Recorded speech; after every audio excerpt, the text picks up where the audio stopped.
Sir നമസ്കാരം. നമസ്കാരം. കേരള രാഷ്ട്രീയ അന്തരീക്ഷം ആകെ കലങ്ങി മറിയുന്ന തരത്തിലുള്ള ചില റെയ്ഡുകളാണ് കഴിഞ്ഞ കുറച്ച് ദിവസങ്ങളായി കേരളത്തിൽ നടന്നുകൊണ്ടിരിക്കുന്നത്. പറഞ്ഞു വരുന്നത്, മുൻ മുഖ്യമന്ത്രിയും ഇപ്പോഴത്തെ പ്രതിപക്ഷ നേതാവുമായ പിണറായി വിജയൻ്റെ മകൾ വീണ വിജയന് എതിരെയുള്ള ED അന്വേഷണവും അതേ തുടർന്ന് നടന്ന റെയ്ഡും അതേ തുടർന്ന് നടന്ന ചോദ്യം ചെയ്യലും തന്നെയാണ്. 2 തവണയായി ഏതാണ്ട് വീണ വിജയനെ 12-13 മണിക്കൂർ നേരമാണ് ED ചോദ്യം ചെയ്തിരിക്കുന്നത് എന്നുള്ളതാണ് മനസ്സിലാക്കാൻ കഴിയുന്നത്. 2 ദിവസത്തിനകം വീണ്ടും വീണയെ ED സമൻസ് അയച്ച് ചോദ്യം ചെയ്യുന്നതിന് വേണ്ടി വിളിച്ചു വരുത്തും എന്നുള്ള അഭ്യൂഹങ്ങളും പുറത്തു വരുന്നു. ഇവിടെ എടുത്തു പറയേണ്ട ഒരു വസ്തുത, ഈ വിഷയത്തിലേക്ക് എല്ലാം വരുന്നതിന് മുൻപ് ഒന്നാം പിണറായി വിജയൻ സർക്കാരിൻ്റെ കാലത്ത് സ്വപ്ന സുരേഷ് എന്ന് പറഞ്ഞ കോൺസുലേറ്റിൽ ജോലിയുണ്ടായിരുന്ന ഒരു സ്ത്രീ ചില വെളിപ്പെടുത്തലുകൾ നടത്തുകയുണ്ടായി. നയതന്ത്ര ബാഗേജ് വഴി സ്വർണ്ണക്കള്ളക്കടത്ത് നടത്തിയതിന് ശേഷമാണ് സ്വപ്ന സുരേഷ് എന്ന വനിതയെ കേരളം തിരിച്ചറിയുന്നത്. ആ ഒരു കുറ്റകൃത്യവുമായി ബന്ധപ്പെട്ട് അവർ ഏതാണ്ട് 1.5 വർഷക്കാലത്തോളം ജയിലിലായിരുന്നു. ജയിലിൽ നിന്ന് പുറത്തിറങ്ങിയ സ്വപ്ന സുരേഷിനെയാണ് കേരളീയർക്ക് ഏറെ പരിചയം. നയതന്ത്ര ബാഗേജ് വഴി സ്വർണ്ണക്കള്ളക്കടത്ത് നടത്തി എന്നുള്ള കുറ്റത്തിന് അറസ്റ്റ് ചെയ്യപ്പെട്ട് ജയിലിൽ കഴിഞ്ഞ സ്വപ്ന സുരേഷ് ജയിലിന് വെളിയിൽ വന്നപ്പോൾ കേരളത്തെ ഞെട്ടിക്കുന്ന ചില വെളിപ്പെടുത്തലുകളാണ് നടത്തിയത്. അന്ന് പ്രധാനമായും അവർ പറഞ്ഞ കാര്യം, മുഖ്യമന്ത്രി പിണറായി വിജയൻ്റെ കുടുംബക്കാരും മുഖ്യമന്ത്രിയുടെ ഓഫീസിലെ പ്രിൻസിപ്പൽ സെക്രട്ടറി ആയിരുന്ന, അതായത് മുഖ്യമന്ത്രിയുടെ പ്രിൻസിപ്പൽ സെക്രട്ടറി ആയിരുന്ന ശിവശങ്കരൻ അടക്കമുള്ള ആളുകൾക്ക് ഈ സ്വർണ്ണക്കൊള്ളയുമായി അഭേദ്യമായ ബന്ധമുണ്ട് എന്ന് തന്നെയാണ് സ്വപ്ന സുരേഷ് പൊതുസമൂഹത്തോട് അക്കമിട്ട് അടയാളപ്പെടുത്തി വിളിച്ചു പറഞ്ഞത്. പിന്നീട് സ്വപ്ന സുരേഷിനെതിരെ വധശ്രമം പോലും നടക്കുകയുണ്ടായി. CPMൻ്റെ ബ്രാഞ്ച് തലത്തിലുള്ള പ്രവർത്തകർ മുതൽ CPMൻ്റെ സംസ്ഥാന നേതൃത്വത്തിലെ ഉന്നതർ വരെ സ്വപ്ന സുരേഷിനെതിരെ വലിയ ആരോപണങ്ങളുമായി അല്ലെങ്കിൽ അവരെ ഇല്ലായ്മ ചെയ്യുന്നതുമായി ബന്ധപ്പെട്ട ചില വലിയ പ്രതിഷേധങ്ങളുമായി പ്രതിരോധങ്ങളുമായി ഇറങ്ങുന്ന കാഴ്ചയാണ് നാം കണ്ടത്. ഇന്നിപ്പോൾ മുഖ്യമന്ത്രിയായിരുന്ന പിണറായി വിജയൻ്റെ മകൾ വീണ വിജയൻ EDയുടെ ചോദ്യം ചെയ്യലിലും തുടർന്ന് നിയമക്കുരുക്കിലുമാകുമ്പോൾ തീർച്ചയായും അന്ന് സ്വപ്ന സുരേഷ് എന്ന വനിതയെ കുടുക്കുവാൻ വേണ്ടി പിണറായി വിജയനും പിണറായി വിജയൻ്റെ കുടുംബവും CPMും ചേർന്ന് നടത്തിയ ചില ഞെട്ടുന്ന വെളിപ്പെടുത്തലുകൾ കൂടി ഈ സന്ദർഭത്തിൽ ഓർക്കാതെ വയ്യ. എങ്ങനെയാണ് ഒരു മുതിർന്ന മാധ്യമപ്രവർത്തകനായ രാജ്മോഹൻ സാർ ഇതിനെ വിലയിരുത്തുന്നത്? സ്വപ്ന സുരേഷിൻ്റെ വെളിപ്പെടുത്തലുകൾ, അതുമായി ബന്ധപ്പെട്ട ഭാഗികമായ അന്വേഷണങ്ങൾ, കുറ്റവിചാരണകൾ, മാധ്യമ വിചാരണകൾ, സോഷ്യൽ മീഡിയയിൽ കൂടിയുള്ള പരസ്പരമുള്ള അധിക്ഷേപങ്ങൾ, ഇങ്ങനെ ഇവയുടെ ഒരു കുത്തൊഴുക്കായിരുന്നു കഴിഞ്ഞ കാലത്ത്. എന്നാൽ ഇന്ന് കുത്തൊഴുക്കിന് ശമനം വന്നിട്ട് ഏതാണ്ട് ഒഴുകിപ്പോയതിന് ശേഷം കല്ലും മണ്ണും തെളിഞ്ഞ് ഒരു പുഴയുടെ തീരത്തോ ചെറിയ തോട്ടിലോ വരുന്നത് പോലെ ഈ വിഷയത്തിൻ്റെ യഥാർത്ഥത്തിലുള്ള ചിത്രം ഓരോന്നോരോന്നായിട്ട് നമ്മളിലേക്ക് തെളിഞ്ഞു വീഴുകയാണ്.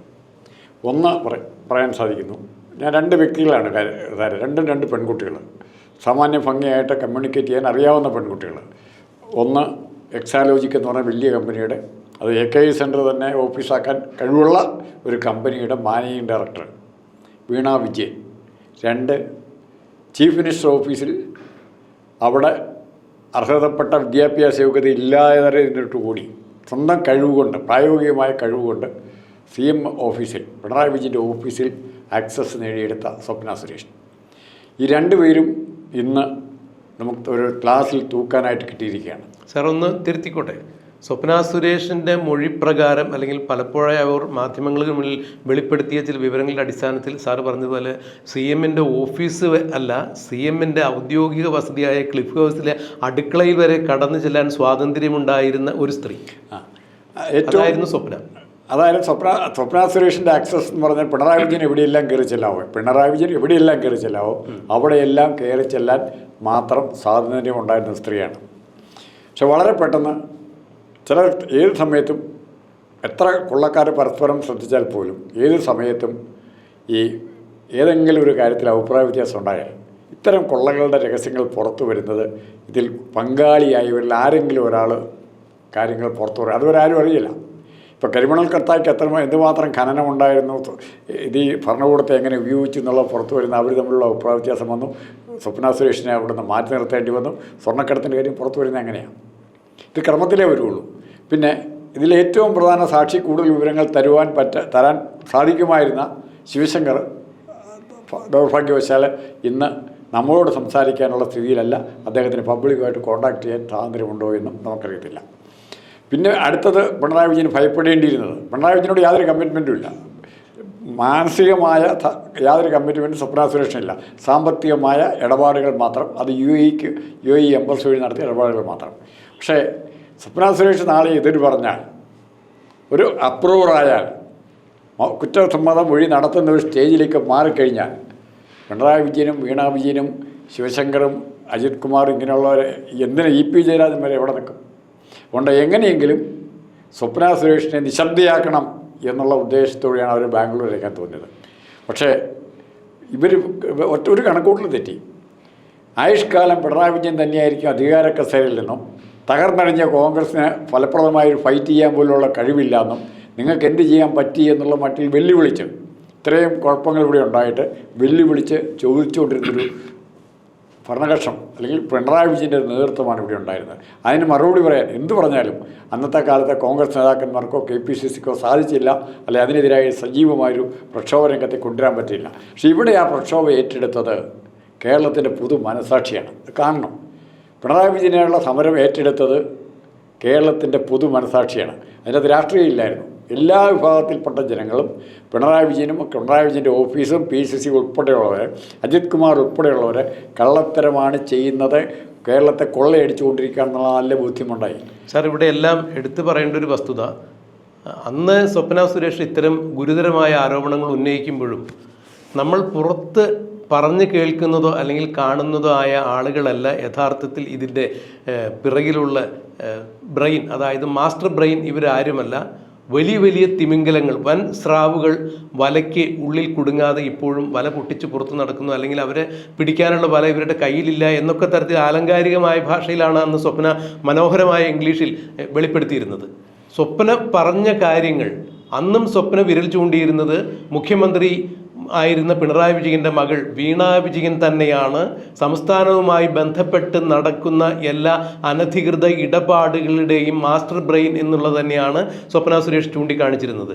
പ്രൈസ് വാട്ടർ കൂപ്പേഴ്സിൽ തനിക്കുണ്ടായിരുന്ന ജോലിയുടെ തനിക്ക് കിട്ടുന്ന ശമ്പളത്തിൻ്റെ ഒരു വിഹിതം വരെ വീണ വിജയൻ കൈപ്പറ്റിയിരുന്നു എന്നുള്ള ഞെട്ടിക്കുന്ന തരത്തിലുള്ള പല വെളിപ്പെടുത്തലുകൾ സ്വപ്ന സുരേഷ് നടത്തിയിട്ടുണ്ട്. താൻ കുറ്റക്കാരി തന്നെയാണ് എന്ന് അവർ എപ്പോഴും സമ്മതിക്കുന്നുണ്ട്. എന്നാൽ തന്നെ കൊണ്ട് ഇത്തരം കുറ്റകൃത്യങ്ങളിലേക്ക് ചാടിച്ച ആളുകൾ, തന്നെ കൊണ്ട് ഇത്തരം കുറ്റകൃത്യങ്ങൾ ചെയ്യിച്ച ആളുകൾ, അവരെ കൂടി നിയമത്തിൻ്റെ മുന്നിൽ വിചാരണ ചെയ്യപ്പെടേണ്ടതാണ്, കൊണ്ടുവരേണ്ടതാണ് എന്ന് പറയുമ്പോൾ സ്വപ്ന ചൂണ്ടിക്കാണിച്ചിരുന്ന ആദ്യത്തെ പേരുകാരി ഇത്തരം കുറ്റകൃത്യങ്ങൾക്ക് പിണറായി വിജയനെയും പിണറായി വിജയൻ്റെ ഭരണ സംവിധാനങ്ങളെയും ഉപയോഗിച്ച് നിയന്ത്രിച്ചിരുന്നത് വീണ വിജയൻ തന്നെയാണ് എന്നുള്ളതാണ് അന്ന് സ്വപ്ന സുരേഷ് പൊതുമാധ്യമങ്ങളോട് വിളിച്ചു പറഞ്ഞിരുന്നത്. ഏതാണ്ട് ഇപ്പോൾ Shone George serious board investigation ഓഫീസിൽ കക്ഷി ചേർന്നുകൊണ്ട് കരിമണൽ ഖനനവുമായി ബന്ധപ്പെട്ട കേസിൽ ഞെട്ടിക്കുന്ന വസ്തുതകൾ പുറത്തു വരുമ്പോൾ അന്ന് സ്വപ്ന സുരേഷ് പറഞ്ഞ വസ്തുതകളെല്ലാം ശരിയായിരുന്നു എന്ന് വേണം ഈ കേസിൻ്റെ ഇതുവരെയുള്ള ഗതിവിഗതികൾ പരിശോധിക്കുമ്പോൾ മനസ്സിലാക്കാൻ. അതായത് വീണ വിജയൻ ഒരു ചെറിയ സ്രാവല്ല എന്നുള്ളതാണ് മനസ്സിലാക്കാൻ കഴിയുന്നത്. കേവലം 1,72,00,000 രൂപയുടേതോ അല്ലെങ്കിൽ 2,76,00,000 രൂപയുടേതോ ഒരു മാസപ്പടി കേസ് മാത്രമല്ല ഇത്. 1,600 കോടി രൂപയുടെ അനധികൃതമായി കരിമണൽ CMRL കർത്തയ്ക്ക് അനധികൃതമായി എത്തിച്ചു കൊടുത്തതിൻ്റെ പാരിതോഷികം എന്ന രീതിയിൽ അവർ പിണറായി വിജയന് ഏതാണ്ട് അതിൻ്റെ 10% 160 കോടി രൂപയോളം കൈമാറിയിട്ടുണ്ട്. ഇത് അബുദാബി കൊമേഴ്ഷ്യൽ ബാങ്കുമായി ബന്ധപ്പെട്ടാണ് ട്രാൻസാക്ഷൻ നടത്തിയിരിക്കുന്നത് എന്നുള്ള ഞെട്ടിക്കുന്ന വിവരങ്ങൾ തന്നെയാണ് ഷോൺ ജോർജ് പുറത്തുവിട്ടിരിക്കുന്നത്. അങ്ങനെയെങ്കിൽ ഇന്നിപ്പോൾ ഷോൺ ജോർജ് പറയുന്ന വസ്തുതകളും CBIയും അന്വേഷിക്കുന്നു, ED അന്വേഷിക്കുന്നു. ഈ കേസിൽ സമാന്തരമായി സീരിയസ് ബോർഡ് ഇൻവെസ്റ്റിഗേഷൻ ഓഫീസ് അന്വേഷിച്ച് കുറ്റപത്രം സമർപ്പിച്ചിരിക്കുന്നു. ഇത്തരം കാര്യങ്ങളെല്ലാം വെളിച്ചം വീശുന്നത് വീണയുടെ ഈ വിഷയങ്ങളിലുള്ള അനധികൃതമായ ഇടപാടുകളാണ്. ഇന്നിപ്പോൾ വീണ വിജയൻ തന്നെ പ്രതിയായി നിൽക്കുന്നു, അല്ലെങ്കിൽ പ്രതിപട്ടികയിൽ ആരോപിക്കപ്പെട്ട് നിൽക്കുമ്പോൾ അന്ന് സ്വപ്ന സുരേഷ് പറഞ്ഞ കാര്യങ്ങളെല്ലാം ഒന്നൊന്നായി ശരിയാണ് എന്നുള്ള വസ്തുതകളാണ് മനസ്സിലാക്കാൻ കഴിയുന്നത്.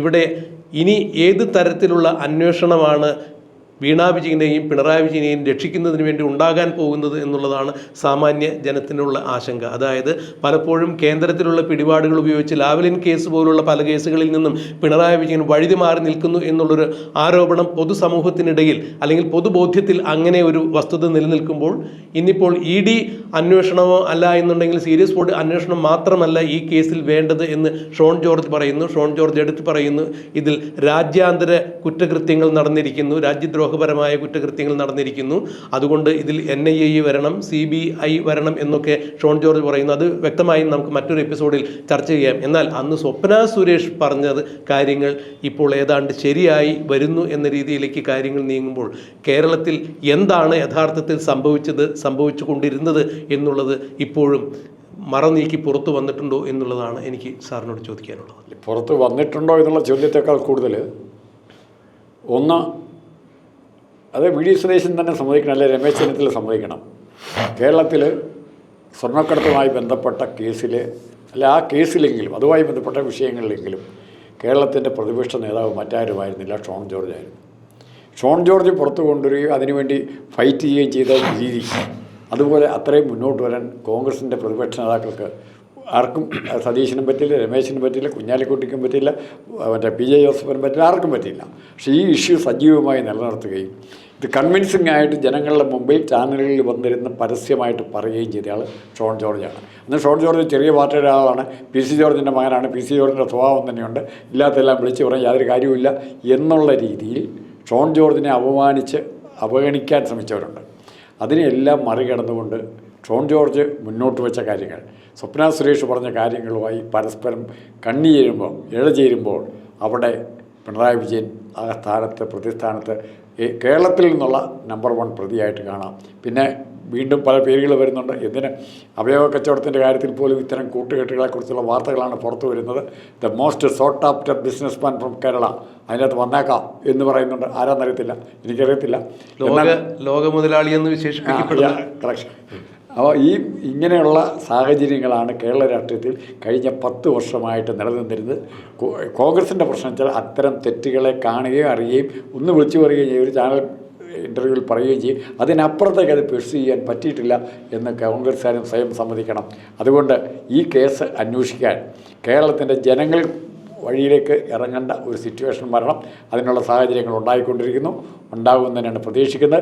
ഇതിൽ നിന്നും പുറകോട്ട് പോയാൽ അത് VD സതീശൻ മന്ത്രിസഭയുടെ മാത്രമല്ല UDF ഗവൺമെൻറ്റിൻ്റെ അന്ത്യമായിരിക്കും എന്നോട് അറിഞ്ഞിരിക്കുക. അല്ല സാർ, ഇപ്പോൾ സാർ പറഞ്ഞ പോലെ VD സതീശൻ സർക്കാർ വിചാരിച്ചാൽ പോലും ഈ കാര്യം തടയാൻ പറ്റില്ല എന്ന തരത്തിലേക്ക് കേസിന് മറ്റൊരു മാനം ഉണ്ടായിരിക്കുന്നു. കാരണം സീരിയസ് ബോർഡ് ഇൻവെസ്റ്റിഗേഷൻ ഓഫീസ് അന്വേഷിച്ച് കണ്ടെത്തിയ 134 തെളിവുകളും അനുബന്ധ രേഖകളും ED കോടതി, PMLA കോടതി EDക്ക് കൈമാറാൻ ഉത്തരവിട്ടു. അത് ഇന്നലത്തെയോടുകൂടി അല്ലെങ്കിൽ ഇന്നോടുകൂടി EDക്ക് കൈമാറും എന്ന് പറയുമ്പോൾ ഏതാണ്ട് 22,000-ലധികം പേജുകളുള്ള റിപ്പോർട്ടാണ് എന്നാണ് ഷോൺ ജോർജ് അടക്കമുള്ള ആളുകൾ പറയപ്പെടുന്നത്. അത്തരം ഹാർഡ് കോപ്പികൾ EDക്ക് കിട്ടുമ്പോൾ അതുകൂടി സമഗ്രമായി വെച്ച് പരിശോധിച്ചതിന് ശേഷം 2 ദിവസത്തിനകം തന്നെ വീണയെ സമൻസ് അയച്ച് വീണ്ടും വരുത്തും ചോദ്യം ചെയ്യും എന്ന് പറയുമ്പോൾ തീർത്തും നിർണായകമായൊരു ദിശയിലേക്ക് കാര്യങ്ങൾ മാറുന്നു.